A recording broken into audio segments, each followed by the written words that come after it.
Lead track না রাখার কারণে আমরা কিন্তু ভালো ভালো লিডগুলো হারিয়ে ফেলি। আর আমরা সিআরএম ইউজ করি কেন? যেন এই লিডগুলোকে আমরা স্টোর করে রাখতে পারি। অনেকেই ভাবি যে একটা সিআরএম ইউজ করতে হবে, অনেক কস্টিং। ব্যাপারটা এরকম না। আপনি চাইলেই একটা গুগল শিটে বা এক্সেল শিটে আপনার লিডগুলোকে স্টোরেজ করে রাখতে পারেন। যে কোনো জায়গায় আপনি যখন কাজ করবেন, কোনো একটা ক্লায়েন্টের সাথে যখন আপনার কথা হবে বা কোনো একটা পোটেনশিয়াল প্রসপেক্ট যে আপনাকে কাজ দেওয়ার জন্য এখন প্রস্তুত না হলেও সে পরবর্তীতে আপনার সাথে কাজ করার জন্য চিন্তা করতেছে, তাকেও কিন্তু আপনি আপনার লিস্টের মধ্যে স্টোরেজ করে রাখবেন। কারণ আপনি চাইলেই তাকে একটা ফলো আপ মেসেজ দিতে পারবেন, চাইলেই আপনি তাকে একটা ফলো আপ মেইল দিতে পারবেন।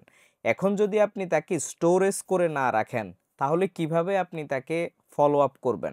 সো আমরা যেটা করি, কোনো একজন পার্সনের সাথে কথা হয়ে গেলে আমরা সেটাকে স্টোরেজ করে রাখি না। এই স্টোরেজ না করে রাখাটা হচ্ছে চরম একটা ভুল। কারণ মাঝে মাঝেই আমরা তাদেরকে অফার দিতে পারি বা ফলো আপ দিতে পারি। যখনই আমরা কারোর সাথে কথা বলবো, আমরা তাদেরকে জিজ্ঞেস করতে পারি যে আমি কি তোমাকে নেক্সট উইকে ফলো আপ দিতে পারি?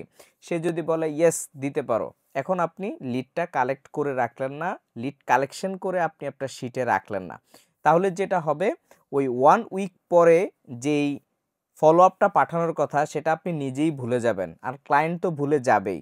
সো সবসময় পোটেনশিয়াল লিড বা যারা আপনার সাথে কাজ করার জন্য ইন্টারেস্টেড আছে, আপনার সাথে অলরেডি কথা হয়েছে, তাদেরকে অবশ্যই আপনি স্টোরেজ করে রাখবেন যে কোনো একটা জায়গায়।